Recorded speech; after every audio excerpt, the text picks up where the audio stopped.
സാജു, ഞാൻ തുടക്കത്തിൽ പറഞ്ഞതുപോലെ ഒരു കാര്യം എടുത്തു പറയേണ്ടതാണ്. ഇപ്പോൾ കോട്ടയത്ത് ദൗർഭാഗ്യകരമായ ഒരു അപകടമുണ്ടായി. മെഡിക്കൽ കോളേജിന്റെ കെട്ടിടം തകർന്നു വീണ് അതിനടിയിൽ പെട്ട് ബിന്ദു എന്നൊരു സ്ത്രീ മരിച്ചു. അവിടെ ഒരു അന്വേഷണമൊക്കെ പ്രഖ്യാപിച്ച് ദിവസങ്ങൾ കഴിഞ്ഞാണ്, ഒരുപക്ഷെ തൊട്ടടുത്ത ദിവസം സംസ്കാര ചടങ്ങും കഴിഞ്ഞാണ് ഒരു ധനസഹായത്തിന്റെ കാര്യത്തിലൊക്കെ തീരുമാനമെടുത്തത്. ഇവിടെ പക്ഷേ കെ കൃഷ്ണൻകുട്ടി വേഗത്തിൽ അന്വേഷണം, ഒരു പ്രാഥമിക അന്വേഷണം മണിക്കൂറുകൾക്കകം പൂർത്തിയാക്കി വൈദ്യുതി വകുപ്പിന് ഇക്കാര്യത്തിൽ പറ്റിയ വീഴ്ച തുറന്നു സമ്മതിച്ച് സംസ്കാര ചടങ്ങിന് തൊട്ട് മുൻപേ തന്നെ 5 ലക്ഷമെങ്കിൽ 5 ലക്ഷം ഒരു ധനസഹായം പ്രഖ്യാപിക്കുന്ന അവസ്ഥയിലേക്ക് സർക്കാർ പോകുന്നു. അതൊരു വലിയ കാര്യമായി കാണേണ്ടതില്ലേ സാജു? തീർച്ചയായും ഇക്കാര്യത്തിൽ അദ്ദേഹം എന്തെങ്കിലും മറച്ചുവെക്കാൻ ആഗ്രഹിക്കുന്നില്ല എന്ന ഒരു സമീപനമാണ് എടുത്തത്. ഇന്ന് അപകടം നടന്നതിന് തൊട്ടു പിന്നാലെ തന്നെ മാധ്യമങ്ങളെ കാണുമ്പോൾ അങ്ങനെ ഒരു ഉത്തരവാദിത്വം ഏറ്റെടുക്കാൻ കെ കൃഷ്ണൻകുട്ടി തയ്യാറായിരുന്നില്ല എന്നുള്ളതാണ് വസ്തുത. 2 മണിക്കൂറിനുള്ളിൽ 2 അന്വേഷണത്തിന് ഉത്തരവിട്ടിട്ടുണ്ട്. 2 മണിക്കൂറിനുള്ളിൽ അന്വേഷണ റിപ്പോർട്ട് തനിക്ക് ലഭിക്കും.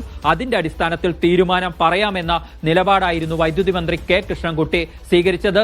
അദ്ദേഹം ആ വാക്ക് ഏതാണ്ട് പാലിച്ചിട്ടുണ്ട് എന്ന് പറയേണ്ടിയിരിക്കുന്നു. ഒരു കാര്യത്തിലും ആരുടെയെങ്കിലും മേൽ പഴിചാരി രക്ഷപ്പെടാൻ അദ്ദേഹം ഈ ഘട്ടത്തിൽ ശ്രമിക്കുന്നില്ല. താൻ കൈകാര്യം ചെയ്യുന്ന വൈദ്യുതി വകുപ്പും അതിന് കീഴിലുള്ള KSEBിക്ക് വീഴ്ചകൾ സംഭവിച്ചിട്ടുണ്ട്. KSEB നമുക്കറിയാം ഇപ്പോൾ ഒരു കമ്പനിയാണെങ്കിൽ പോലും അവർക്ക് വീഴ്ച സംഭവിച്ചിട്ടുണ്ട് എന്ന് വൈദ്യുതി മന്ത്രി തുറന്ന് സമ്മതിക്കുകയാണ് ചെയ്യുന്നത്. അതിന് വളരെ കൃത്യമായി 2 റിപ്പോർട്ടുകളെ അദ്ദേഹം അടിസ്ഥാനമാക്കുകയും ചെയ്തു.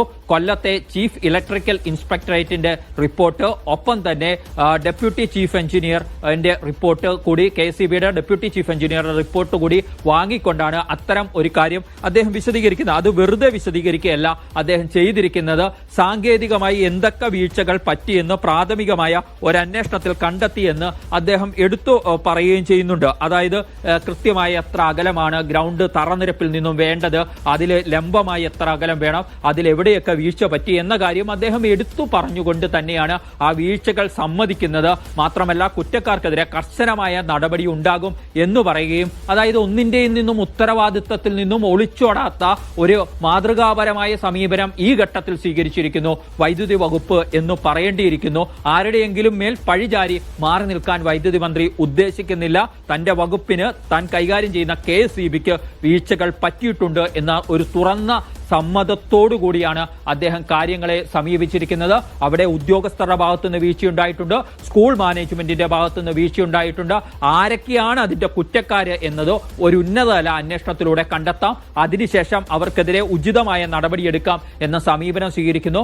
മാത്രമല്ല, ഷോക്കേറ്റ് മരിച്ച ഒരാൾക്ക് സംസ്ഥാന സർക്കാരിന് വൈദ്യുതി വകുപ്പിന് നൽകാൻ കഴിയുന്ന ധനസഹായം 5 ലക്ഷം രൂപയാണ് പ്രാഥമികമായി. അത് ഈ ഘട്ടത്തിൽ തന്നെ അദ്ദേഹം പ്രഖ്യാപിക്കുകയാണ്. അതിനകത്ത് മറ്റു ഒരാലോചനയ്ക്ക് നിൽക്കാതെ അക്കാര്യത്തിൽ അദ്ദേഹം പ്രഖ്യാപനം നടത്തുക കൂടിയാണ്. അത് ഉടൻ തന്നെ ഇതിന്റെ കുടുംബത്തിന് കൈമാറും എന്നുകൂടിയാണ് പ്രഖ്യാപിക്കുന്നത്. ഒരു വീഴ്ച പറ്റിയെന്ന തുറന്നു പറച്ചിലാണ്. ഇനി വീഴ്ച പറ്റിയ മറ്റൊരു വകുപ്പ് കൂടി ഉണ്ട് എന്ന വസ്തുത അവിടെ മാറ്റി നിൽക്കുന്നുണ്ട്. അത് വിദ്യാഭ്യാസ വകുപ്പാണ്. നമുക്കറിയാം, എല്ലാ അധ്യയന വർഷത്തിന്റെയും ആദ്യം ഒരു ചെക്ക് ലിസ്റ്റ് വലുതുണ്ടാക്കും.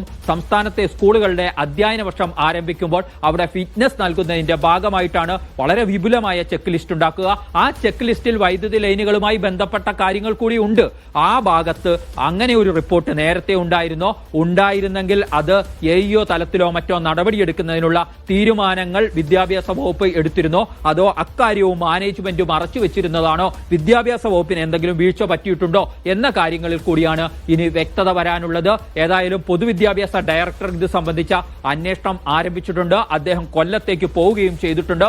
സ്വാഭാവികമായും ആ അന്വേഷണം സംബന്ധിച്ച പ്രാഥമികമായ വിവരങ്ങൾ പുറത്തു വരുന്ന മുറയ്ക്ക് മന്ത്രിയുടെ ഭാഗത്തു നിന്നും വിദ്യാഭ്യാസ വകുപ്പിൽ സംഭവിച്ചിരിക്കുന്ന വീഴ്ചകൾക്ക് എന്തൊക്കെ തലത്തിലുള്ള നടപടി ഉണ്ടാകുമെന്ന് വിശദീകരണം നമുക്ക് പ്രതീക്ഷിക്കാം. ഏതായാലും തങ്ങളുടെ ഭാഗത്തു നിന്നുള്ള വീഴ്ച വൈദ്യുതി വകുപ്പ് ഏറ്റു പറയുന്നുണ്ട് ഈ ഘട്ടത്തിൽ.